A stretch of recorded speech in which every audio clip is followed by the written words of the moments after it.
दिल्ली एक बहुत ही complex city है। I repeat, most complex city, जहां सिवाय परेशानी के और कुछ नहीं है। मिलजुल के भला क्या नहीं हो सकता बखूबी,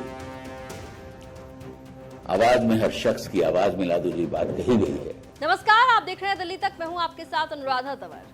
तो आखिर क्यों दिल्ली के उपराज्यपाल विनय कुमार सक्सेना ने ये कहा कि दिल्ली में सिवाय परेशानी के और कुछ भी नहीं है? शायद आपको मेरे बात पर यकीन ना हो, लेकिन यही बात उपराज्यपाल के द्वारा कही गई है।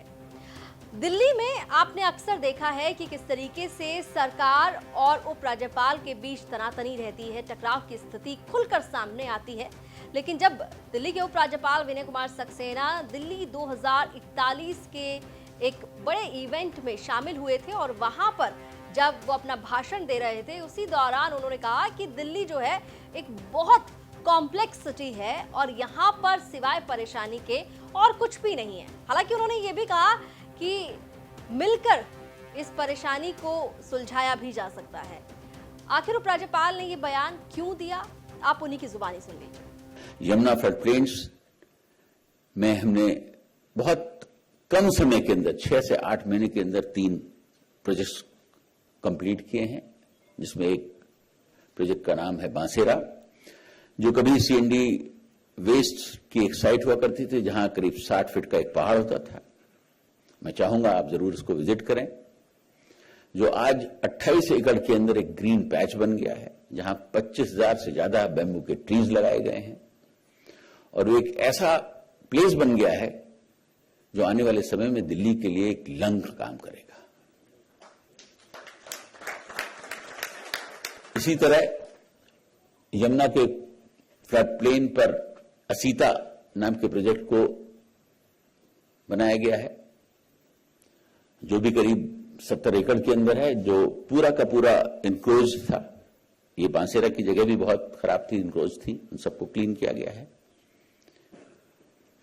जहां मैंने अभी कुछ महीने पहले G20 के एम्बेसडर्स को होस्ट भी किया था।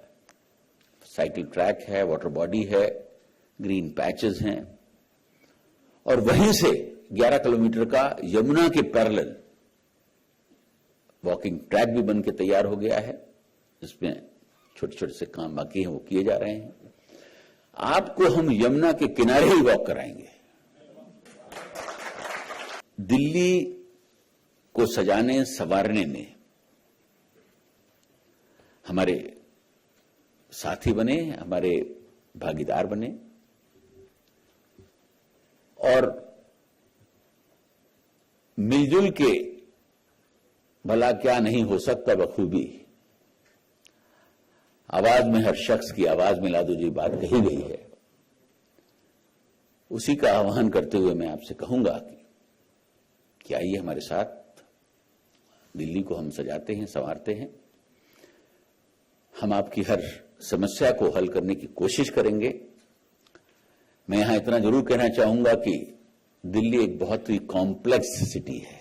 I repeat, it's most complex city, जहां सिवाय परेशानी के और कुछ नहीं है। और इसको ट्रैक पर लाना ये बहुत मुश्किल काम है, लेकिन जैसा मैंने कहा कि हम सब मिलकर इस काम को कर सकते हैं, कोई मुश्किल नहीं है। और जब इतना हो गया है तो वो भी हो जाएगा। दरअसल उपराज्यपाल इस इवेंट में दिल्ली के अंदर जो तमाम प्रोजेक्ट्स चल रहे हैं उसकी जानकारी साझा कर रहे थे। बता रहे थे कि किस तरीके से दिल्ली के अंदर बरसात के दिनों में वाटर लॉगिंग की सिचुएशन जो है वो दिल्ली एयरपोर्ट के आसपास भी हो जाती है, द्वारका जैसे इलाकों में भी पानी भर जाता है। लेकिन इस बार जो है डीडीए के एक्शन में आने से ये परेशानी सुलझ रही है।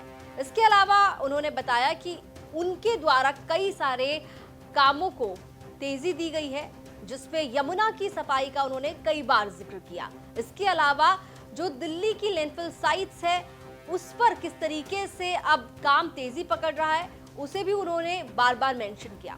लेकिन जब अपने काम को वो मेंशन कर रहे थे और लोगों के बीच तमाम जानकारियां साझा कर रहे थे, इसी दौरान उन्होंने ये भी माना कि दिल्ली में जो स्थिति है वो काफ़ी कॉम्प्लेक्स है और यहाँ पर काफ़ी परेशानी है। और उनका बयान हमने अभी आपको सुनवाया भी कि किस तरीके से उन्होंने ये कहा शायराना अंदाज में कि मिलकर काम किया जाए तो ये जो असंभव चीज़ दिखती है वो भी संभव हो सकती है।